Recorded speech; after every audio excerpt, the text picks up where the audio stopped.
Hello guys, good morning. Nandito ako sa labas. Ito na ang follow-up sa mga guava fruits ko. Yan, malaki na, di ba? Oh my God. Maraming bunga, guys. Look. Look at that. Look at this. Oh my God. Paano ko ito kainin, guys? Mang dami. Guys, you want some guavas? Shout out pala sa mga solid supporters ni Pauline. My channel Kadong, my member, supportive member, Bet TV. Thank you, Sis Bet, sa support. My channel member, Bet TV, and London. So, of course, my very supportive member, super chatter, Aisha channel. Sis Aisha, you want some guava? Look, you wanna make a guava jelly? Look at, nandito pa sa ano. Look at that. Paano ko ito kakainin, guys? Hindi ko naman ito makain lahat. Look, that's a big one. Look at that on top. And more.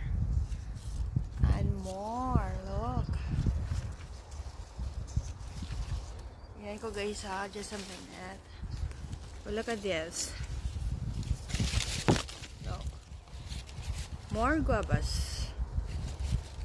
Yan.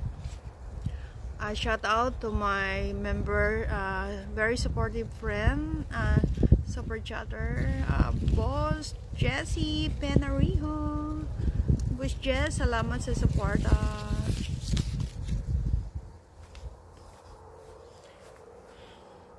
Ayan na. Mahinog na. I think I have to... Oy, turuan niyo ako kung paano ko ito i-preserve. Tapos last year, natapon ko lahat. Kasi, sa sobrang dami. Look. O, nasaan ako? Distance ako nag-video. Look, ang daming bunga, di ba? Look. It's cloudy. Andyan ba, oh? Super dami. Andyan. Andyan na sa ano.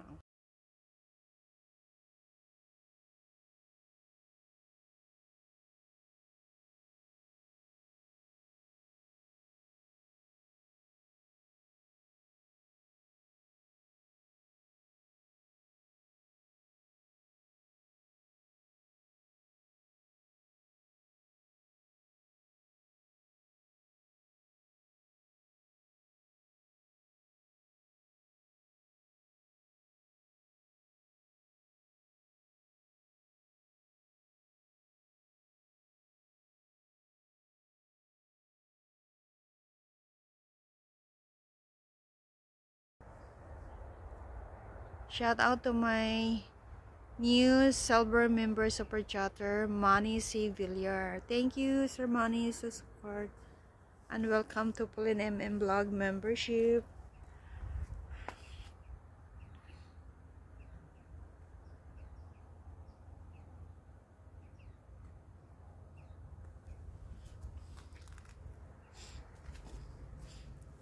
Look at this. Ooh. Look at that, guys. It's freezing here. And look at this one. Look at this one. Look. That's a good one. Shout out to Lovey Dovey Official.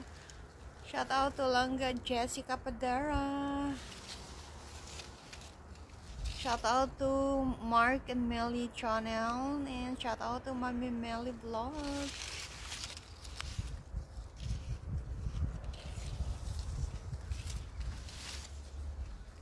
Look at this. Oh my God.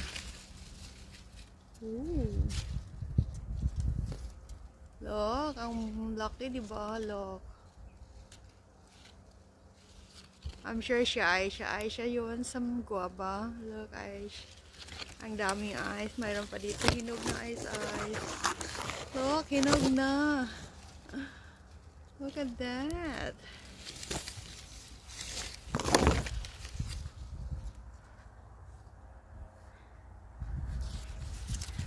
Okay, shout out sa mga lahat ng mga members sa Pauline MM Vlog. Salamat sa iyong pagmamahal at suporta.